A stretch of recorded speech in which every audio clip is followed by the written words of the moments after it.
Hindi ko alam kung may nasabi ba ako. Palaboy OFW here. So for today's vlog mga idol. Wala lang. Naghiwalay lang si Barbie tsaka si Jack Roberto. Ano ba yung mga dahilan bakit naghiwalay mo jowa?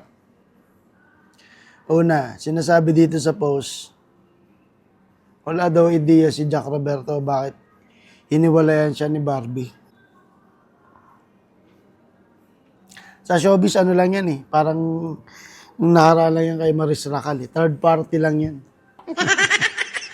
Kaya mga idol, bakit naghiwalay yung mga artista? Ako, tansya ko may third party, relationships eh. Yung lalaki or yung babae. So, yun lang yung latest niya yung bagong taon, no? January 2025. Wala pang masyadong ganap.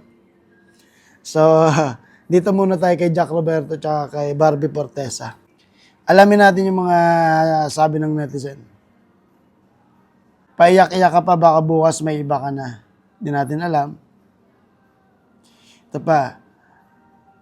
Ay nako, kung ayaw niya, diwag, buti nga yan, habang maaga pa alam mo na. Nagsawa na si Barbie Fortesa. So, yung babae ba may problema rito or yung lalaki? Kung yung lalaki gumawa ng video at umiyak-iyak, so totoo yun na inosente siya. Or nagdadrama lang din, di natin alam. So, magsasalita naman yun yung babae. So, abangan natin mga idol, ikaw. Anong komento mo dito, Lods? May mali ba yung lalaki or yung babae? Ito yung unang hiwalayan ng taon, no? Barbie Fortesa at Jack Roberto. 7 years, ang tagal din ng mga Lodi. Hindi natin alam. So, yun lang mga idol. Please comment down below kung ano yung opinion nyo dito.